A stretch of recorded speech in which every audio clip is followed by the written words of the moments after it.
Toy Story was the film that made Pixar Studios. It was their first ever movie, released in 1995, and they've gone on to last 30 years thus far and released 29 movies in total, making a massive name for themselves. So in 2010, they wrapped up the story of their first film series with Toy Story 3. The ending was satisfying and conclusive. The package had a nice little bow on it and was ready to be sent off. That was until almost a decade later when Toy Story 4 was released in 2019. So let's take a look and see just how unearthing this narrative that had been put to bed turned out. Was it a glorious return to the roots of the studio, or should it have been left to rest? Let's find out. As an aside, I will be limited to stills in this video, as the copyright bots will be all over me if I use footage to discuss my points. I apologize for this, but such are the circumstances in which we find ourselves. Unlike the previous few films, this one does not open on a fictitious scene. Instead, we begin with a flashback to when Andy was a small child, hastily bringing in his toys from the heavy rain outside. Woody quickly rushes to the window while Buzz asks if he can see him, implying that Andy has forgotten one of their number in the elements. As Woody responds with a no, Slinky calmly insists, well, he's done for. Pardon? You're going to so casually dismiss the demise of one of your own? What happened to your morality? It's supposed to be your midsection that's flexible, not your ethics. Woody, however, ignores this regrettable abhorrence and snaps into action, calling for Buzz, Jessie, and Slinky to come with him while everyone else stays where they are. Good leadership there.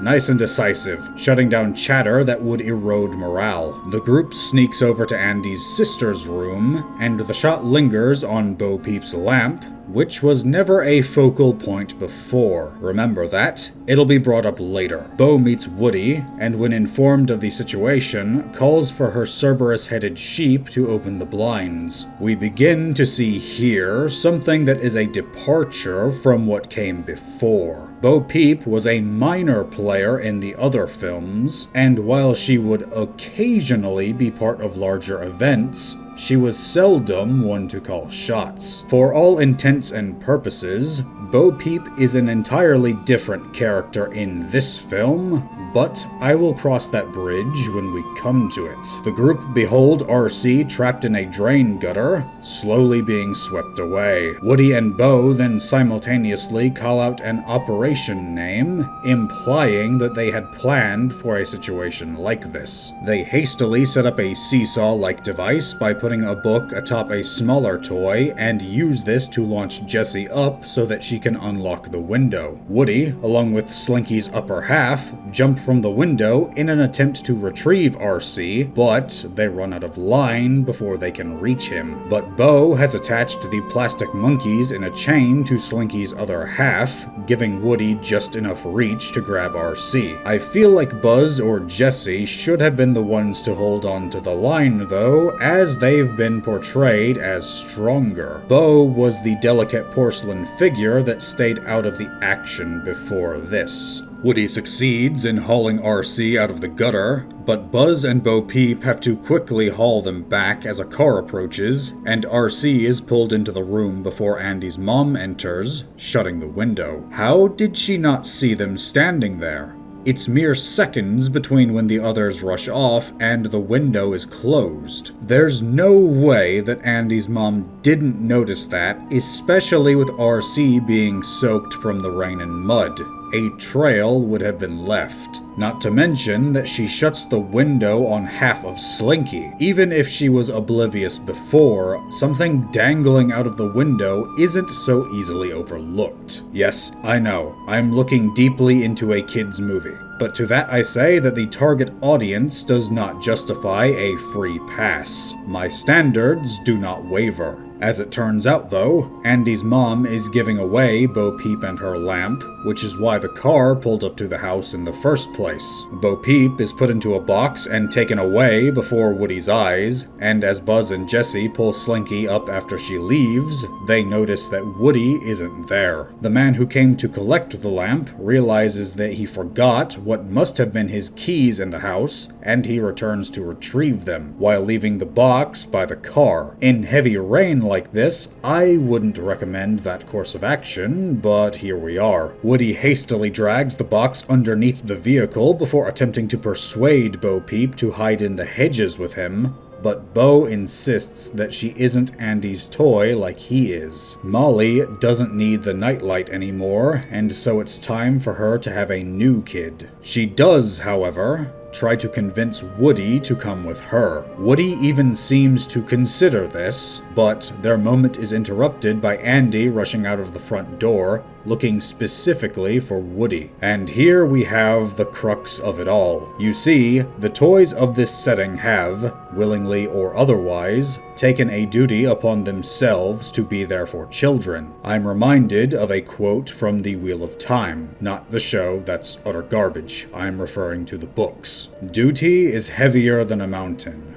Death lighter than a feather. Or, if you prefer, a quote from Warhammer goes as follows: "Only in death does duty end," because that's the reality of the concept. Something similar would be if you decided to have a child. Your duty to that child never ends. From the moment they're born, your life is no longer yours. You have undertaken an obligation to this being, and you must always be there for them, whether they are 4 years old or 40. You brought them into the world, and you must be there for them until you leave it. You'll get a greater percentage of your life back the older they get, but it will never be 100% yours again. The toys in this setting have a similar duty. Leaving Andy would be Woody shirking his responsibilities and betraying everything he and his friends stand for. Woody has a moment of weakness, but he quickly reminds himself of his duty. As much as he cares about Bo Peep,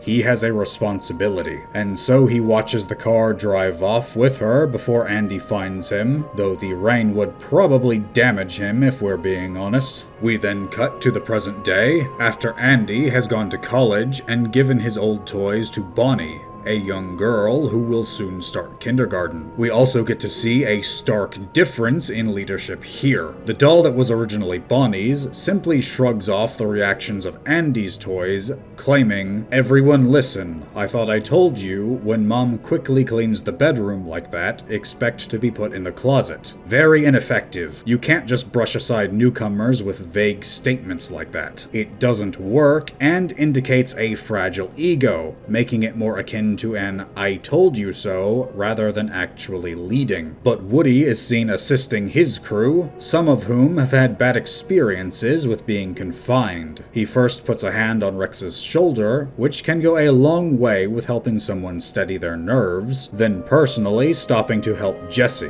who has claustrophobia from years of being stuck in a dark box. Bonnie's doll then dismissively asks Woody if she needs to be worried about his people. Really, this one is much too smug for her own good. Not leader material at all here. My guess is that she just psychologically manipulates the others into following her. Woody, to his credit, defers to her, given that she has been Bonnie's toy for longer and holds seniority here. Even though he would be better in just about every regard, he doesn't try to strong-arm his way into authority. But Bonnie soon returns and grabs almost every toy from the closet, though Woody is forsaken, with his sheriff's badge being taken from him and instead put on Jessie. Oh, that's rough. This man did not deserve that treatment. Several of the other neglected toys remind Woody that this is the third time this week that he's been left behind as they watch on from the closet, though it's difficult to say if their reactions are from maliciousness or simple inability to understand what they're doing.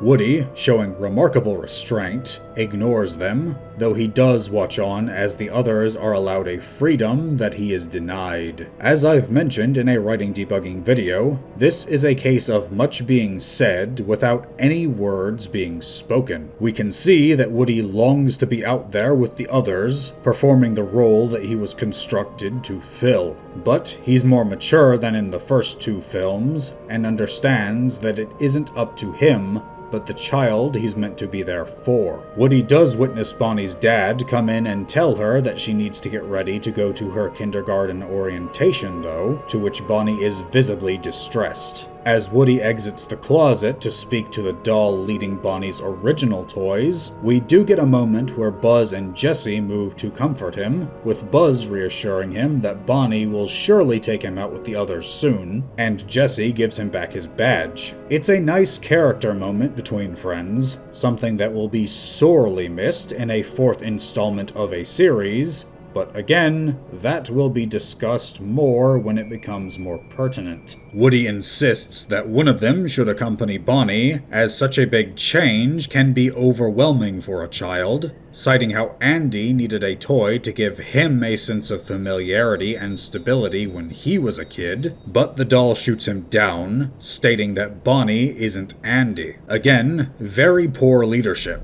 A leader should assess their people's concerns fairly and put thought behind them. This character does precisely none of that. Thankfully, we won't be seeing much of her. Bonnie soon returns, though, crying in fear from having to go to an unfamiliar place that she doesn't understand. You have to remember that kids are not like adults, especially small children. It's easy for us to deal with new circumstances, as our brains are completely developed and we have experience. Kids have neither of those, and require special care to not be overwhelmed. While the other toys were scattered about and remaining inert to avoid being discovered as being alive, Woody has the advantage of being concealed within the closet and witnesses this, as well as Bonnie's parents attempting to coax her into heading out. Taking matters into his own plastic hands, Woody stows away in Bonnie's backpack to make sure that she gets through this new experience. This isn't for a selfish reason like the Woody of the first two films would have done, desiring to be in the limelight. No. This time, he's doing it for the sake of helping a child. His motivations here are selfless. Very commendable. We can see as the parents are made to leave, though, that Bonnie is clearly uncomfortable. She even ends up sitting by herself, something very distressing for a small child in an unfamiliar environment. Woody's not gonna take this lying down, though, and manages to dump crafting supplies nearby to distract Bonnie before ducking back into her backpack. He then witnesses Bonnie create a caricature of a figure via a spork and other objects, and even writes her name on the bottom of its feet, something she picked up from Andy. She dubs this creation of hers Forky. Is the name dumb? Yes, but keep in mind that it was created by an extremely young child, so obviously such a name would be incredibly simple. Woody can then breathe a sigh of relief and go back to being unnoticed in the backpack. As Bonnie meets her parents, her dad tells her that they're going on a road trip before kindergarten begins next week, which Woody is privy to. But now we encounter something rather bizarre. Bonnie's Forky comes to life inside the backpack like the toys do. This raises a host of world-building questions. Yes, there was always the suspension of disbelief regarding the toys coming to life, but it had always been restricted to things designated as and made to be toys. This is something else entirely. Upon being deposited in Bonnie's room once again, the doll admonishes Woody's actions, but all of them are taken aback by the sight of Forky, implying that this sort of thing has never occurred before, at least not having been witnessed or heard of by two sets of toys. But Forky expresses an immense obsession with diving into a trash can, and Woody has to hold him back from doing so as he expresses to the other toys that Forky is the most important toy to Bonnie at the moment. It does make sense after all. He's probably the first thing that she's made, and would thus have a strong attachment to this thing, even if it is little more than a spork with odds and ends affixed to it. How this thing came to life is another matter though, and now we must question how and why only select inanimate objects gain life. The others are skeptical of Woody's story, but it soon becomes apparent upon Bonnie's return that she does indeed dote on this creation of hers, and Woody takes it upon himself to make sure that Forky does not succeed in disposing of himself. Buzz confronts Woody the next morning, asking if he needs help monitoring Forky's incessant attempts of throwing himself away, but Woody insists that they'll be stuck in an RV, and that it shouldn't be too difficult to keep the spork in check. Though I do have to wonder how Woody knew that they were going to have an RV. It's mentioned later in the film that it is a rental. Still, we get a montage of Forky attempting to hurl himself into every waste receptacle he lays his googly eyes upon, with Woody becoming increasingly harrowed as he tries to prevent that from happening. Another point to note is that Forky freezes upon any human possibly noticing him as being alive like the toys do. Now, Buzz had this problem in the first film, where he didn't know that he was a toy and yet behaved like one, but Forky doesn't even have the pretense of even being a toy. So where does this behavior come from? It couldn't have been learned, as he did so as soon as he was created. Am I looking too deeply into this? Of course, but that's what I do. After an indeterminate amount of time, Buzz reconvenes with Woody as Bonnie falls asleep, Forky in her grasp. Buzz offers to tag in and keep watch on Forky, but Woody shoots that notion down, insisting that he needs to do this. We've got a mix of good and bad in this sequence.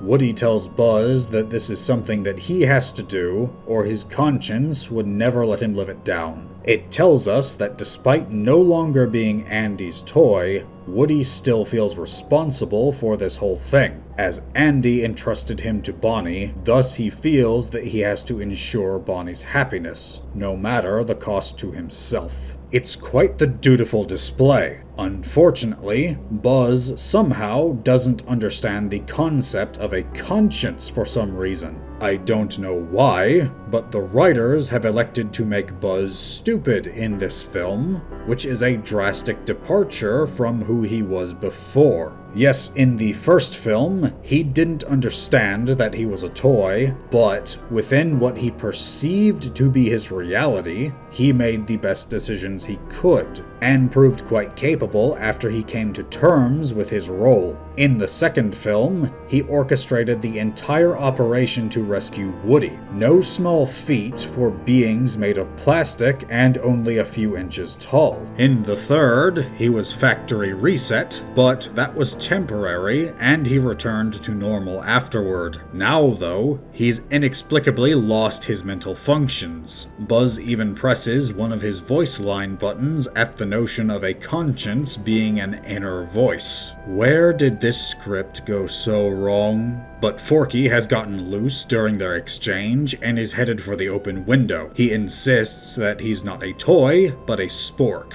In his own words, meant for soup, salad, maybe chili, then the trash. Okay, that opens Pandora's box. This tells us directly that he knows the function of a spork. How would he know that? Does this mean that all utensils are sentient as well, but lack the capacity to communicate or interact with their surroundings? Are all inanimate objects sapient? This has rapidly transformed into a nightmare world if so. But Forky promptly ejects himself from the window before Woody can stop him. Woody then turns to the other toys, who are apparently awake and could have done something to stop this, but have all decided to be removed from the plot. Ham informs Woody that the next stop is 5.32 miles away, and we have to hope that Bonnie's father decides to actually stop here, because Woody goes after Forky. Alone. None of them opt to go with him. Again, if you're only a few inches tall and made of plastic and stuffing, then the world is a very dangerous place. Animals, weather, and terrain that we wouldn't even notice would be hazards difficult to overcome. I could understand if Buzz was to stay behind and act as a leader in Woody's absence, as he should be able to do, but Jesse at least should have gone with him. Really, if Bullseye could keep up with a taxiing plane in the second film, then why not take him along? They'd be back in no time at all. Fortunately, it isn't long before Woody discovers Forky lodged in the dirt and begins dragging him back. Forky begins questioning why he has to be a toy, and Woody explains that he should consider himself lucky, as he's in a position to help a child create happy memories that could last her entire life, calling back to how he was Andy's favorite toy without saying as much. Forky, however, doesn't seem to understand the concept, and Woody declares that whether Forky likes being a toy or not, he's going to be there for Andy, revealing his prior thought process. Woody still sees himself as fulfilling his duty to Andy by being there for the next kid. Forky then inquires as to who Andy is, and we have a time-lapse of Woody recounting the events of the prior films to Forky. We do see that Forky begins to understand as he asks more questions, and Woody has even resorted to carrying him instead of dragging him along, showing that his frustrations have lessened. Woody does describe with a bittersweet tone that the kids that the toys watch over will grow out of their need for them and go off to do things that they will never see. And it's much like what parents must feel. Children are, after all, completely dependent upon them for quite some time, but eventually they will leave the nest. It's a remarkable parallel that the toys have to parents in that regard. Unfortunately, Forky chimes in now that Andy has grown up and left. Woody is now trash like he is. Agitated, Woody asks what Forky's fixation with trash stems from, and the utensil replies that trash is cozy and safe. This is Woody's eureka moment, though, and he impresses upon Forky that that is how he makes Bonnie feel. While he's still not quite there, he exclaims that he's Bonnie's trash and that he has to fulfill his role. He a little confused, but he got the spirit. As the sun rises, Woody and Forky make it to the small town where a fairground has been set up, the rest stop for the RV. As it's early, nobody is out and about yet, and the two begin to make a break for it, but Woody stops in his tracks when he notices a familiar light. From inside an antiques shop, he sees Bo Peep's lamp.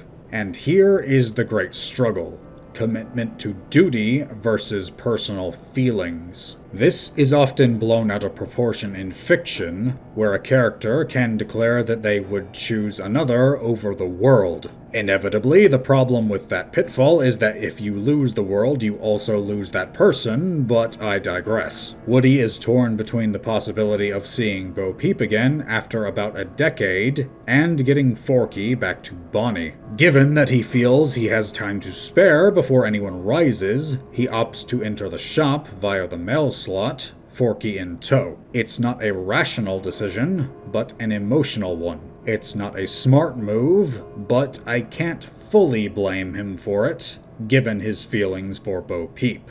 Woody and Forky wander the store, calling out for Bo, but to no avail. As they're about to call it quits, they're forced to duck into concealment by a passing baby carriage, being pushed by one of those creepy old-timey dolls. Forky, given his rather unintelligent nature, asks if that's Bo and gives them away. Really?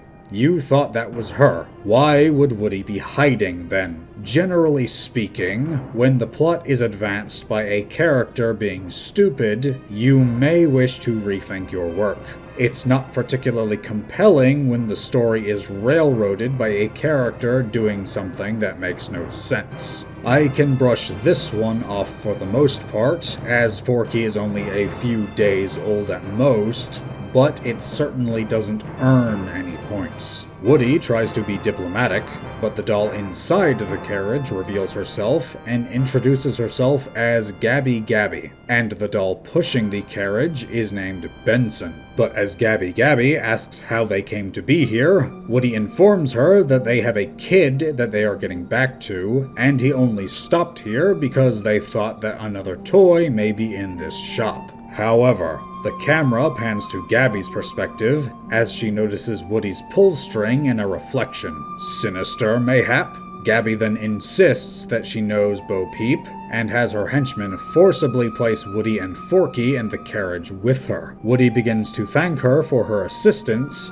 but Gabby cuts him off, inquiring as to when he was made. She even offers pleasantries, stating that they were made around the same time, possibly even in the same factory. This is a classic way for someone to try manipulating others, by coming off as friendly and relatable when in reality they have alternative and often unsavory motives. Gabby then shifts the subject to how both she and Woody have voice boxes and shows how hers is broken. The small record inside is fine, it's the voice box itself that is defective, leading to her lines from it being distorted. When asked if Woody's works, Benson roughly yanks Woody's cord, and all can hear that Woody's voice box is still in prime condition, a miracle given all he's been through. Woody remarks that he and Forky need to leave as the store is about to open and their time grows short, but Gabby insists that they will stay, and 3 identical copies of Benson appear,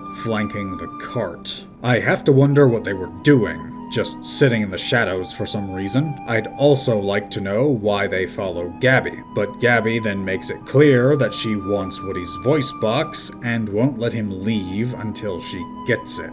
The door to the store opens, however, and Gabby's attention becomes locked on a young girl accompanying what looks like her mother and grandmother. Woody takes this opportunity to grab Forky and leap from the stroller, while Gabby calmly commands the Bensons to capture them. Odd that she just left herself in the baby carriage in the middle of the hallway, though. That might be a bit odd, don't you think? Just a little out of place from where it's supposed to be. Unfortunately, during the chase, Forky's pipe cleaner arms slip off, allowing the Bensons to snatch him. As they close in on Woody, he pulls his cord to trigger a voice line to attract the girl's attention, forcing the Bensons to hide. The girl then asks the shop owner, confirmed to be her grandmother, if she can have Woody, to which the elder woman acquiesces. Woody has escaped for now, but his objective has been left in the plastic hands of the enemy. But soon enough, Bonnie reawakens and begins to panic at the loss of Forky. Her dad suggests that he may have fallen on the ground outside,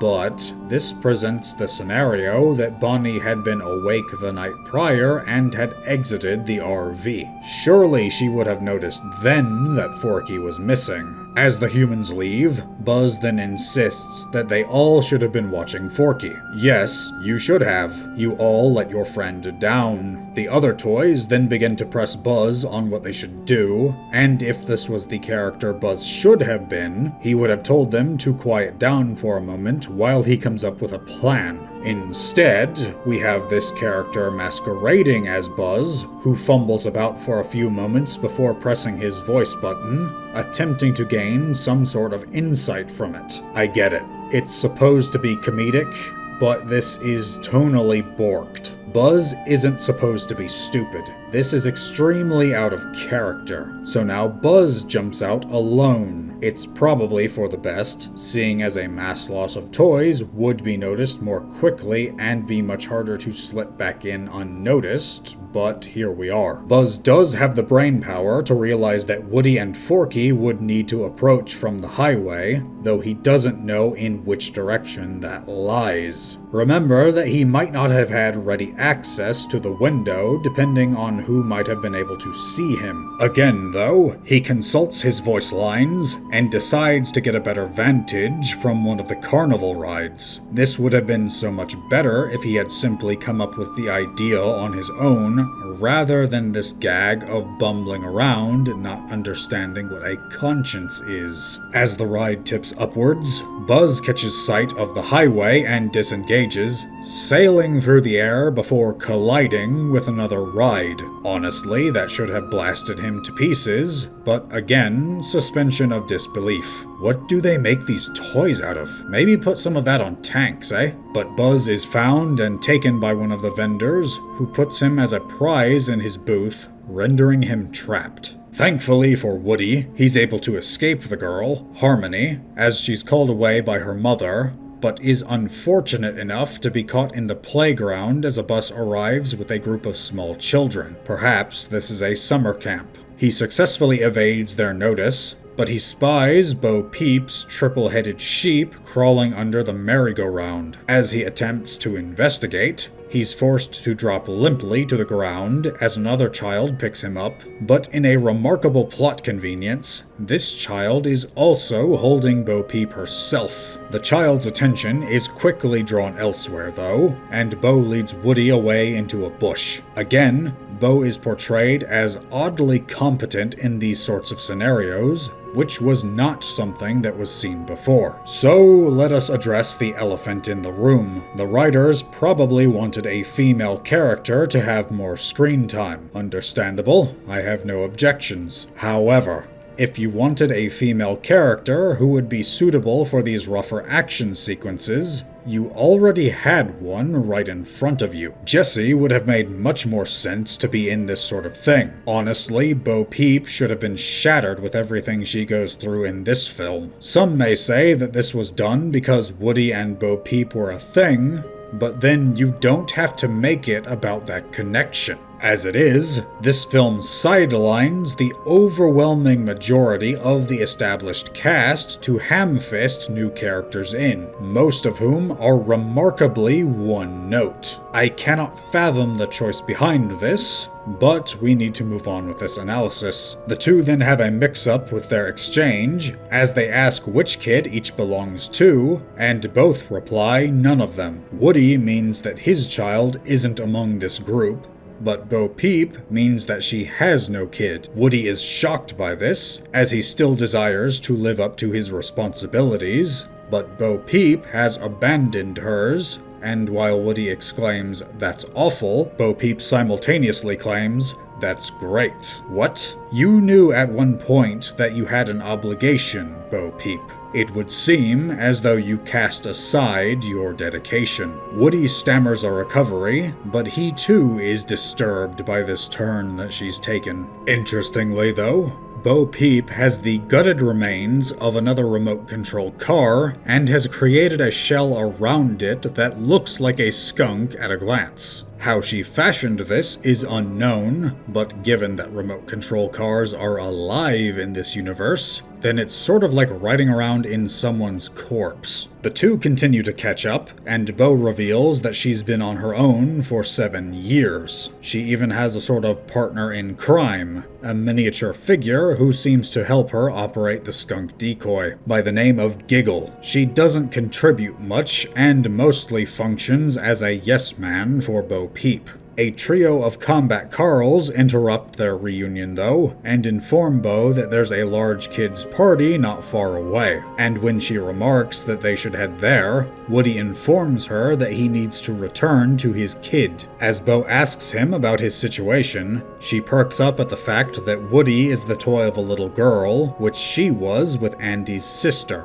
This is cut off, however, when she hears that the toy Woody is trying to rescue is being held by Gabby Gabby, telling Woody that she herself escaped the store and that Woody should abandon the other toy. So let me get this straight. Bo tells us that she left that store from simple boredom. Fair enough, you were only collecting dust, as you said, so you struck out on your own. So I'm not annoyed with you choosing to go where you please, as you have no obligation. However, You just told Woody to abandon a friend to a known villain, as well as claiming that he should forget about how this would affect his kid. You truly have divorced yourself from morality, haven't you? Remember that time when Buzz led a mission to a city to rescue Woody? Remember how Woody saved Buzz from Sid? It doesn't seem like the writers do. Now, you may point out that she's being used as a foil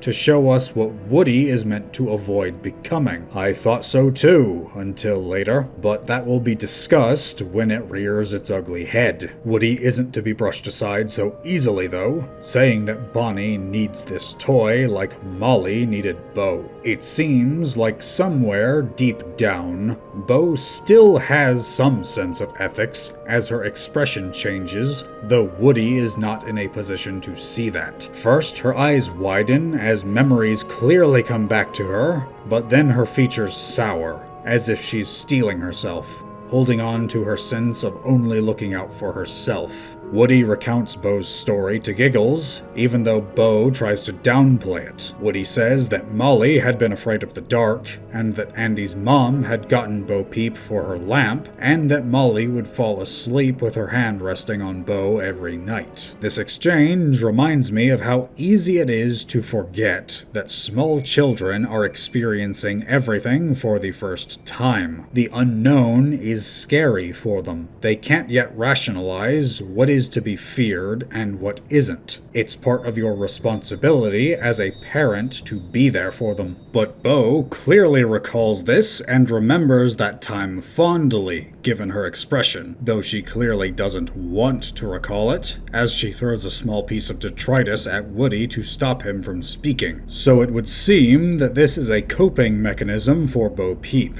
She remembers what it was to matter to a child, but has been so long without having a duty that she's convinced herself that she doesn't want it any longer. Sometimes we can be our own worst enemies, but it would seem that Woody was able to stir something in Bo Peep as he again asks her for aid, for old time's sake. She struggles for a moment before agreeing, and the group takes off in their skunk car. Back in the antique store, Gabby is behaving like some sort of mafia boss, casually reapplying paint to her freckles while one of the Bensons roughly reattaches Forky's arms. But she insists that Woody will return, as Forky is important enough to have Bonnie's name written on him, and Woody will be compelled to retrieve him. But Gabby is distracted by Harmony arriving to the shop again, and she clearly has a fixation on this girl, seeing her as a way to fulfill her purpose of being a girl's toy. It's shown that Gabby was a toy that came with a picture book, and the girl depicted in it bears a striking resemblance to Harmony,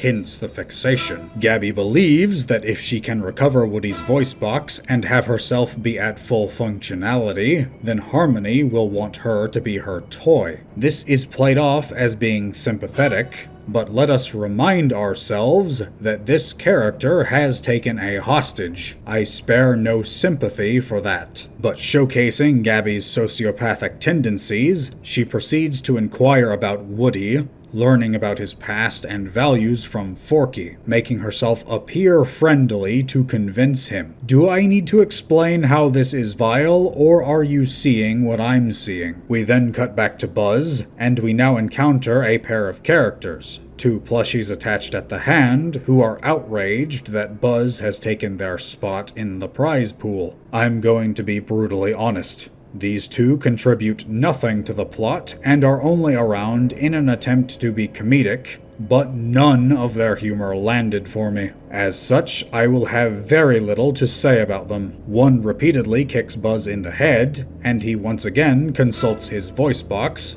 which plays a line about closing his visor. He really has an absurd number of highly specific lines, doesn't he? Anyway, the duck's foot gets caught in the visor, and in the thrashing, Buzz is pulled free from the zip tie, along with the plushies, much to my annoyance. Back to the skunkmobile, it's shown that the vehicle's disguise is enough to fool people at a glance, who for obvious reasons have no desire to be anywhere near what they believe to be a skunk, and thus they don't detect the toys. However, the sheep crash the vehicle beneath the carousel, though fortunately they're out of sight. We have a scene where Woody believes that he's ripped off Bo Peep's arm, and she plays it up as though this has been inflicted in this precise moment, before letting the joke fade and revealing that this happened long ago and that she can reattach the limb easily enough. Though this does confirm that she is indeed porcelain, which isn't exactly the toughest substance. This is why Bo Peep was never involved with action scenes before, but now that has been swept under the rug. It's a funny moment,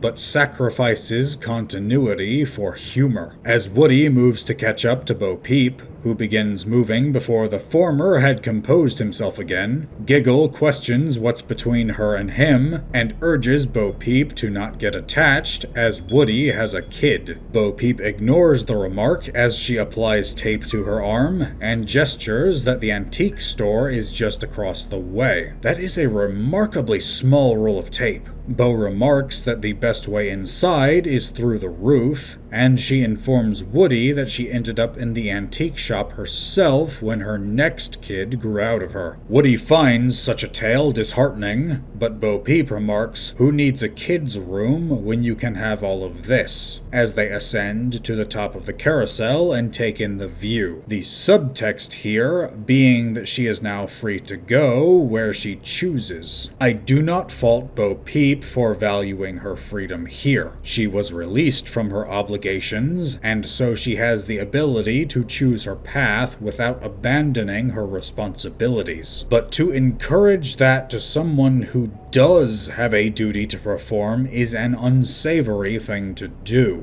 It isn't about how much Bonnie values Woody himself. It's about him being there for her. The scene at the kindergarten orientation showed that off spectacularly. Woody has learned selflessness. To simply cast aside his purpose now would be selfish and undermine his entire character arc. Giggle interrupts their moment, however, asking Woody what he was looking at. Clearly, he was infatuated with Bo Peep, but he does not admit to such, instead remarking that he was looking at the antique store, prompting Bo to lead the way across the umbrellas of the seating arrangements below, though the scene cuts away before they get to the road, which we don't witness how they cross. Instead, we shift back to Buzz, who has somehow already reached the front of the shop. Again, he hits one of his voice line buttons in his uncertainty, and he looks up when it mentions a meteor shower, glimpsing Woody jumping to the antique store's roof from the shop beside, still wondering how they crossed the street. Buzz reconvenes with the pair on the rooftop, but has somehow been tailed by the two plushies, ruining the moment. These characters detract from every scene they're in. The two are placated by Woody claiming that he has a kid, and that they could come along if they cooperate. Their inane dialogue in response to this even drowns out Woody explaining what happened to Forky. Speaking of which, Bonnie is in great distress that she cannot find the spork, and her father tells her that they can look around the RV one more time, but after that they must depart. The other toys begin to panic at this, and Jessie is the only one to take any action here. Again, we had a host of established characters, but instead we get a spork with an IQ in the single digits, a pair of plushies that smother every scene they're a part of in useless chatter, and an entirely new character wearing Bo Peep's skin. Jessie's one action in this film is to flatten one of the RV's tires, buying Woody and Buzz time. I do lose respect for Bonnie's father here, as he begins to openly lose his temper in front of his young child. 1. That's not acceptable. You're supposed to set an example, get it together, and stop being a weakling. 2. It's only a flat tire. You're telling me that in that entire RV you don't have a spare? That's just terrible planning. Woody's group gazes in through a loose vent cover, and Bo Peep declares that they need to follow her lead. Understandable. She did reside in this shop for some time and would know more about it than the others. While I don't believe that she's leader material, a good leader would know when to let another member of their group take charge if matters fall into their wheelhouse. The group quickly spies the large display cabinet where Gabby makes her lair, and the four Bensons are seated atop it, peering back and forth like security cameras. Remind me again how Gabby isn't evil?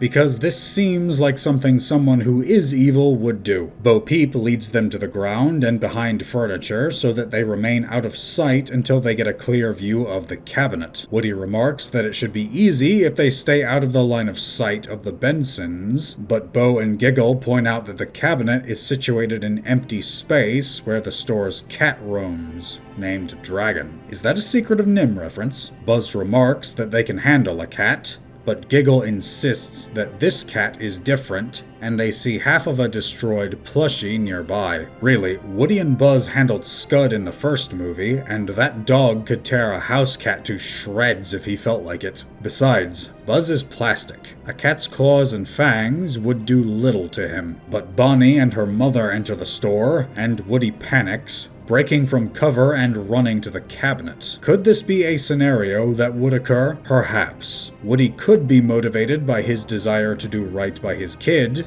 but this seems out of character. Woody has been through enough that he knows to keep his composure in situations like this. This feels more like the hands of the writers forcing events to suit the narrative rather than events playing out as they should. Woody does manage to reach the cabinet unseen and begins to scale it, all while Forky is revealing everything he knows about him to Gabby. Bo catches up to him and pulls him back though, but it would seem as though she was spotted as two Bensons drop down to bar their path. Given their increased size, one is able to throw Bo away with ease while the other grabs Woody. But the ventriloquist dolls neglect to pay attention to Bo as they flee, and she's able to drop one in her pursuit. Bo's sheep then latch onto the other, and Bo knocks over a croquet mallet, causing the one holding Woody to go sprawling, though Woody lands on an old toy phone and attracts the attention of a shopper. As Bo and Benson glare at each other, the latter departs behind the shelves, with the sheep still latched on, much to Bo's distress. Again, the stakes are raised by a character being stupid.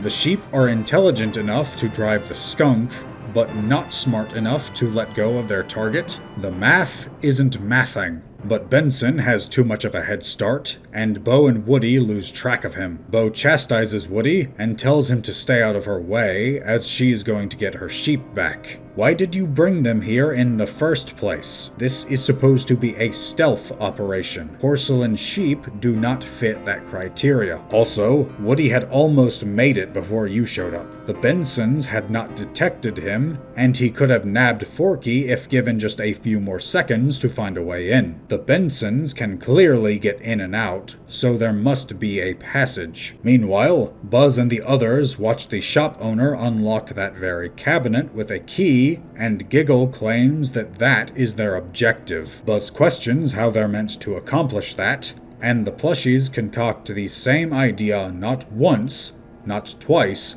but thrice, with the third being rather extended, each time cutting away to their fictitious scenario of attacking the old woman for it. A joke can overstay its welcome. This is dragged out for far too long. I understand that some may find it amusing, but comedy is largely subjective, and I found it to be a tangent that we didn't need. We then see one of the Bensons reporting to Gabby, informing her that Woody is back, and that Bo Peep is with him. Remember what I said about the Bensons being able to get in and out? Well, apparently they don't need the key, as this one simply opens the cabinet door. Keep in mind that while some doors in real life can be locked from one side, a cabinet like this wouldn't be constructed with that mechanism. After all, who would be inside a cabinet? This renders the key obsolete. Gabby then instructs Forky to play hide-and-seek to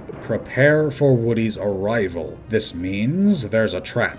Again, Gabby is a villain. Others have tried to dismiss this, but just look at her actions. She's despicable. Woody and Bo make their way to where a number of other toys have gathered, though not before she snaps at him to stay silent. Not particularly endearing. Anyway, they're here to enlist the services of one Duke Kaboom, a figure with a wind-up motorcycle. Bo and Duke throw thinly veiled insults at Woody, who I would again like to stress has been in the right for this entire movie. The film is now being extremely heavy-handed in pushing him as being in the wrong, but the thing is, he hasn't been. There is a narrative dissonance, and it will only get worse as we continue. Bo then insists that Duke is needed to make the jump across the aisle to Gabby's cabinet, and he flatly refuses.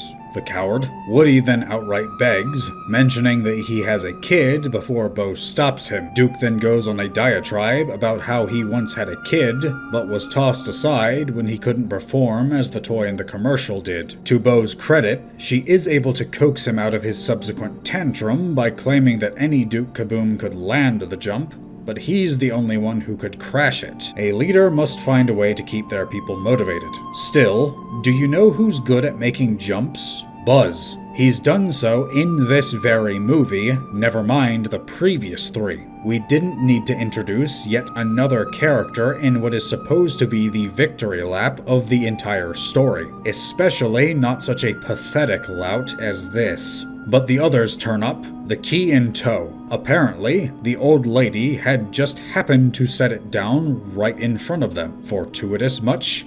An odd choice to create an obstacle in the plot, only to have it be overcome through no action of the main cast. As the group gets into position, Woody asks Bo how long she was in this shop, and she reveals that it was a few years, and when she wasn't purchased, she simply left. Woody declares that she's handling the lost toy life better than he could, but Bo replies that he would make a great lost toy. So he's to do what exactly? Just shirk his responsibilities? This sounds quite a bit like when someone is trying to make another give in to peer pressure and do what is obviously wrong. Bo Peep understood what obligations meant once. It would seem as though she's changed much for the worse. But the moment is cut short by Bo telling Woody that he's going with Duke. I don't know why Bo Peep places so much stock in this guy, as the only thing we've seen of him, the flashback,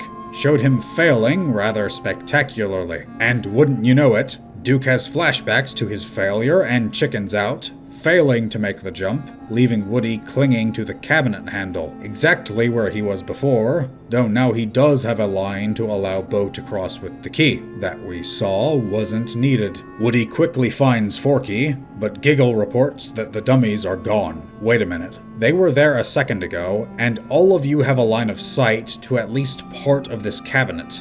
How did they vanish without your notice? Two of them have snuck up on Buzz's group, though he swiftly dispatches them, which is thankfully in character and wasn't stripped from him like his brain power was. Seeing that Woody is caught between the other two and Gabby, though, Buzz tries to pull him out, only for Gabby to grab his pull cord. Again, people jump through hoops trying to claim that Gabby isn't self-serving and evil. Those are hollow. This unfortunately attracts the cat, and Woody's voice box begins to tear out of his back from the pulling. He is yanked back inside the cabinet, and in the struggle, Forky falls to the floor in front of the feline. Bo attempts to bail, as she no longer cares for anyone except herself and her sheep, but Woody leaps down in an attempt to save Forky. The dramatic music makes this seem as though he's in the wrong, but really, what was going to happen here otherwise? This line is held taut only through Woody holding one end, with Buzz holding the other. After Bo crosses, Woody will have no means to cross himself, and for some reason, Gabby and the Bensons have simply retreated. Why? Now is the perfect opportunity to snatch Woody. The others fall as well, and Buzz lands on Bonnie's backpack. Giggle is then consumed by the cat, and I have to question why she put herself in this position when she's clearly too small to have been of any help against the Bensons or holding the line. But now, for whatever reason, Gabby tells her minions to prevent Woody from leaving. repeating. He was in your grasp, not but a few moments ago. Why did you back off? Most of the group makes an escape via the cat chasing Duke and grabbing onto the line still connected to Woody, but Forky is once again seized by a Benson. They exit through a hole in the window. Not exactly a good look for the store, that. What about hot summers or cold winters? And the cat pukes up Giggle before deciding to head back inside. Lucky for them, I suppose. Buzz is in little danger from the cat, but the others not so much. Woody, being in the right once again, as he has been throughout this entire film, immediately wants to go back in to get Forky. Buzz has a rare moment of clarity, trying to tell him that he saw Bonnie's backpack and thus she'll need to return to claim it, thus giving them an opportunity, but Woody is too fixated on his duty. He has to get Forky back now. Bo then shouts, "Woody, look at us. Nobody is with you. It's over, okay?" Well then, nobody has a sense of morality now, do they? Bo Peep in this film is insufferable. Woody is still determined though, and Bo Peep demands to know why. In his emotions, he exclaims that it's all he has left. Correct. You have a responsibility to uphold. Someone who abandons theirs on a whim is worth less than dirt. Bo then gaslights him, saying, "So the rest of us don't count? Madam, this isn't about you. This is about the kid that Woody has an obligation to." Woody replies that Bonnie needs Forky, but Bo continues her gaslighting, saying that Woody needs Bonnie, and that there are plenty of kids out there. True. But Woody doesn't have a duty to those kids. He has a duty to Bonnie. And Woody responds with, "It's called loyalty. Something a lost toy wouldn't understand." Thank you. Bo Peep has become someone who only cares about her own desires, chasing whatever she wants in the moment. She no longer possesses any sense of teamwork or loyalty. And the worst part? The movie acts like she's right. This is a film made for children, and the film is sending the message that it is okay to simply renounce your responsibilities just because you feel like it. That is an outright disgrace. Buzz is the last one left after Bo Peep and the gaggle of misfits trudge off, and he tells Woody that they've done everything they could, but Woody counters that he doesn't leave toys behind. Again, correct. Do you remember the events of the second film, Buzz? I remember that. This makes it quite clear what needs to be done. Forget Bo Peep, she's a waste of space. Get back in there and do your job. Woody heads back inside, but Buzz says to himself that Woody just left him behind. No, you're supposed to be going back in with him. Get to it. But Buzz has no ability to think for himself, and repeatedly hits his voice line button, which tells him to leave, and he listens. You know what would have been a poignant moment? If Buzz heard this and told the voice to shove it and went back in there to help his friend, thus finally listening to his conscience. Now alone, though, Woody is immediately ambushed by Gabby and the Bensons, and true to her sociopathic behavior, she slowly approaches him, acting like she's making reasonable demands. She plays to his experiences, given that Forky has told her everything. She describes how she was defective and never got to be there for a child, while Woody has been there for Andy. She gets in his head and asks for the chance that he had, saying that this is the most noble thing a toy can do. Your motivations are not selfless. You took a hostage and have tried to violently rip a piece of Woody out of his back for your own gain. You are repulsive. At least the villains of the previous two films eventually owned up to being such. This movie plays off Gabby as being misunderstood, something happening all too often in modern media. Knowing he has no other options left, Woody concedes defeat, weakly asking for him to be left with Forky as Bonnie needs him. Perhaps if Woody's friends had been true friends, then it wouldn't have come to this. But they bailed, and are thus traitors. Remember when these movies were about wholesome moments of the characters coming together and using their different strengths to work as a team? I do, but the writers of this film certainly don't. We then shift back to the RV, where Bonnie's father has just replaced the tire. He's awfully vocal about this, and he doesn't have the wheels chalked or a visible jack, so I'm wondering how he changed the tire. Am I just ignorant of RVs, and they have some mystical method that's different from a normal vehicle? Buzz returns and informs the others that Woody and Forky are still in the antiques store, and he banks off Bonnie realizing that her backpack is missing, thus delaying the family's departure. Buzz's intelligence swings wildly in this film, doesn't it? Unfortunately, Bonnie doesn't even look for it, leading to the RV beginning to pull away. Really, a 5-year-old probably isn't going to search for something not in their immediate interest, especially when they've only used it once. They aren't exactly known for forethought. This prompts Buzz to begin pressing his voice buttons again,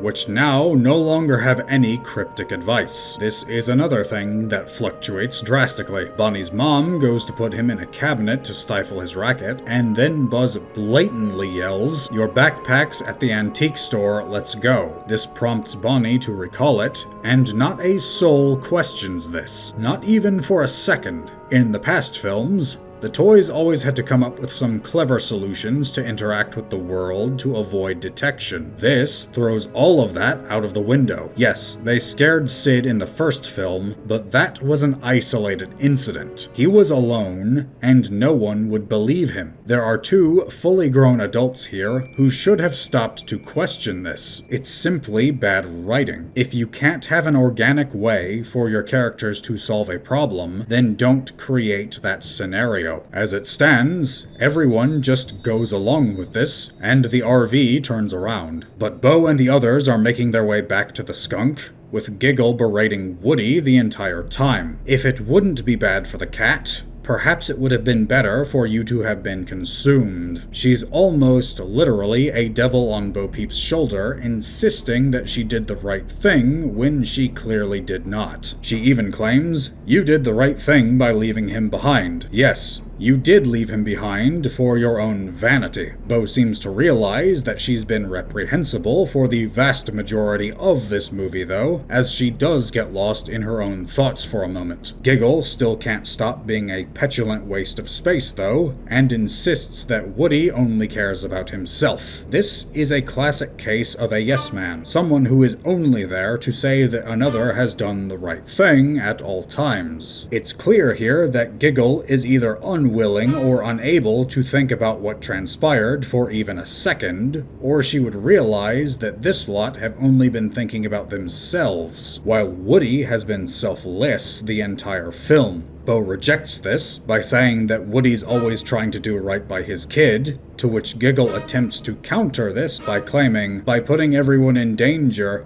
that kind of crazy loyalty. You signed up for it. Your moral compass points in the entirely wrong direction. But Bo replies, "You've got to love him for it." Well, perhaps you've finally begun to recall any sense of ethics that you seem to have buried. She then dashes to the skunk, declaring that they're going back, and Giggles, possessing no drive of her own, simply agrees. Weren't you objecting a few seconds ago? I've known people like this, who have no goals, beliefs, or morals outside of what their present company possess. They'll bring you down sooner or later. If you know anyone like that, get rid of them before they find someone they like more than you and turn on you. But Gabby now has Woody's voice box. To her credit, she does have a Benson sew him back up, but that's about as nice as giving someone a quarter after you've knocked their teeth out. Gabby then allows Forky to leave, so I suppose this just makes her lawful evil as opposed to chaotic or neutral. Forky then warmly calls goodbye to them, and the warm music is supposed to portray this as a joyous moment, but in reality, we just watched the villain get everything she wanted. This is a defeat. But Woody sees Bonnie and her mother enter the store, and shortly after sees her backpack, and realizes what he must do. But Forky stops him, seeing Harmony, who Gabby has been idolizing for who knows how long. Gabby pulls her cord to prompt a voice line to get Harmony's attention, and for a moment, it appears as though she will want to take her home. The music builds and the lighting shifts, but Harmony decides against it when her grandmother offers and drops her in a small box. Good. This is what you get for exploiting and hurting others to further your ambitions. You used dishonest means to achieve your goal, and now your dream turns to ash around you. This is delightful karma. Bonnie then discovers her backpack and immediately snatches Forky after giving Woody only the quickest of glances. Does this matter to Woody? No. He fulfills a similar role to a parent. Just because your kid might like the other parent more doesn't remove your responsibility to them. As the two leave in Bonnie's backpack, Forky asks, "But what about Gabby? What about her? Let her rot, she's evil." Woody, however, has too much empathy for his own good, and instructs Forky to tell the others to get the RV to the carousel, as if that's something that they can simply do. Woody then breaks from the pack and rushes over to Gabby's box, who is lying there defeated. Gabby insists to Woody that Harmony was her only chance, but Woody sits down and tells her about Bonnie. Gabby then meekly asks what will happen if Woody's wrong, but he counters this by saying that if she sits on a shelf for the rest of her life, she'll never find out. Do toys die of old age? But Bo shows up again, saying that he's right, and he replies that he learned from the best. The subtext here is that Bo is admitting that Woody was in the right the whole time, but Woody unfortunately is saying that she wasn't in the wrong before. She was, but that's been discussed. But the two of them reconcile and offer to give Gabby a shot with Bonnie. No, she just got what she deserved. Don't help her. Anyway, Bonnie has passed out and Forky is relaying Woody's message. The toys rightly point out that there is no feasible way that they should be able to accomplish any such thing. But Jessie hears the GPS and claims that she has an idea. Woody, along with Bo Peep and her crew, manage to get outside the store, but find that there is heavy foot traffic between them and the carousel. The pair of them spy the Ferris wheel, though, and look at Duke, claiming that they can make it. Really? This chump? The one who failed his one and only task? You're entrusting him to accomplish something? But the toys in the RV have decided to come up with an extremely brazen plan, which involves one of them pretending to be the GPS, as Buzz gives directions from the roof via Mrs. Potato Head's ear. These have got to be some of the densest characters in the series, as none of them question why the clearly different voice is blatantly screaming at them in a manner that the GPS wouldn't, and it originates from around their feet. Duke is now rejecting the notion of making this jump, and Woody tries to convince him that he made the last jump. No, he failed. He took a nosedive into the floor and attracted the cat. Woody, however, insists that Duke Kaboom would go on to crash 40 feet into a target, but he does in fact manage the jump, trailing a carnival line of red and white behind him. Thankfully, nobody looked up. This does allow the others to cross, though. Things only degenerate further in the RV, though, as the toys are still blatantly obvious, but now they have taken hold of the gas and brake pedals. And not once does Bonnie's father look down to check out why the pedals are moving on their own or hit the e-brake. We have gone from plausible to outright insane. The other films made it so that the toys acted discreetly and you could pass it off as the humans nearby being unobservant. This is simply ridiculous. But back to Woody's group, Gabby spies a small child who has been separated from her parents and is crying. Way to go, parents. Nice job keeping an eye on your kid. Woody and Bo turn back to check on her and quickly come to understand the situation. Gabby then begins to get nervous, saying she doesn't know if she's up for it, but Woody reiterates some of the logic that she said to him before blackmailing him, that this is the most noble thing a toy can do. The plushies then roll a baseball they've found near the child, which comes to a rest near Gabby. The girl picks her up and wonders if she's lost too, motivating her to ask a passing security guard for help. Credit to this kid for taking action when lost. I remember when I worked in a store and had to help a lost kid. It's a gigantic oh crap moment because the kid is scared and you need to make sure to calm them down and see to it that some unsavory character doesn't try to claim them as theirs. The child is soon reunited with her parents, who let her keep Gabby. Great. The antagonist gets a happy ending. I suppose it's not the worst thing, as she does seem to have found a sense of duty, but it leaves a sour taste in my mouth that she did so much evil that went unpunished. But the RV has now pulled up directly to the carousel, police in tow. Judging by the uniform of the officer, this is highway patrol. You are in deep dung, good sir. They love to slam the entire book at you for minor violations. Never mind this. Buzz then calls for all of the toys to get up on the roof and instructs Forky to keep the RV's door locked. Not entirely sure how the toys are supposed to get up there, but okay. Woody has a moment with the others and tells Bo Peep's sheep to take good care of her, because instead of going with Woody, who she obviously has a thing for, Bo Peep loves her wandering more and will not accompany him. This means that Woody has to let her go a second time.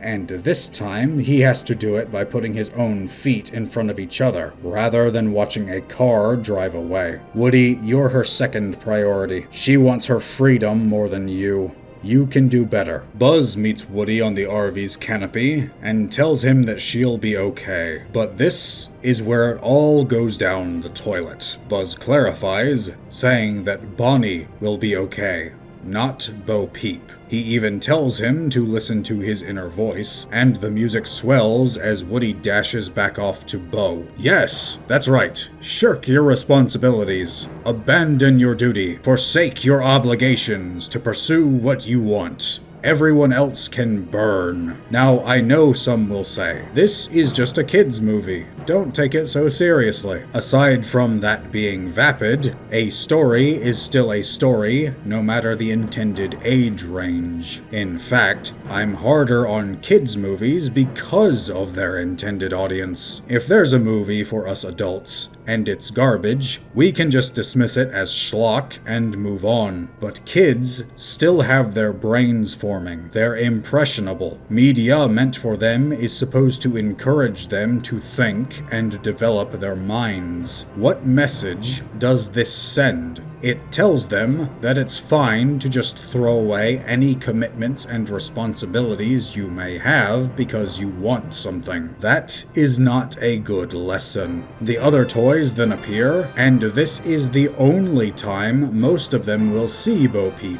And most of them have a quantity of lines that you could count on just one hand for this whole film. Woody takes one last look at the friends he's ditching before giving Jessie his sheriff's badge. You know what would have made this more poignant? If she had been given a prominent role and shown how she'd come into it. This is empty. She did exactly one thing in this entire movie. Then, the two who started it all have a moment where they realize that they will never see each other again. Like I said in my writing debugging about things left unsaid, much can be conveyed here without saying a thing. While this is a bad ending, this moment is well executed. Unfortunately, it's then ruined by Forky hugging Woody's leg. Why does he get the last goodbye? This should have been for Buzz, not this thing. But that means that nobody is keeping the door locked, and thus the RV can start. How did Forky get up here by himself, though? The other toys rush back inside, and Woody runs back to Bo, and the two watch the RV depart. Buzz then solemnly declares, "To infinity," with Woody somehow sensing what's going on, and he finishes, "and beyond." And thus, the film concludes. So let's rip this band-aid off and get to the scoring. In terms of objectivity, this movie did rather well in the first half. It's the latter half where everything goes sideways. It doesn't acknowledge Gabby Gabby's blatant villainy, the toys pulling stunts that would have them discovered in any other circumstance, and then has Woody forsake his character arc of the previous 3 films. And how does Forky exist? The others are unanimously surprised, meaning that nothing of the sort has been seen by them or any they've interacted with before. I can't score this higher than a 5. This needed some serious redrafting. Subjectively, I'm giving this a 3. The original movies were great as they were, but then this film came along and tore apart the satisfying conclusion that the third film gave us to rip apart Woody's entire character. He learned in the previous films that it wasn't about being the favorite, but ensuring the happiness of the child. Now, he goes back on all of that to go back to Bo Peep, who has become a horrible influence. Buzz was given brain damage and can't seem to think for himself outside a small number of instances. The others don't even get any attention, which, if this is the final installment, should have been the best performance out of them all. Instead, they were sidelined. Then there's Forky, who existed to be a nuisance and borders on being a MacGuffin. Fitting that the prominent character introduced in this film is made from trash, because that is where this script belongs. There were moments of good that shone amidst the refuse here, but not enough to save it. But what did you think of this film? Did you enjoy it, or the previous 3, or do you agree with me and feel like this shattered the legacy of those that came before? Leave your thoughts in the comments below, leave a like on this video if you're so inclined, and subscribe to see more. I would like to thank you for watching, and may you all have a weapon in each hand.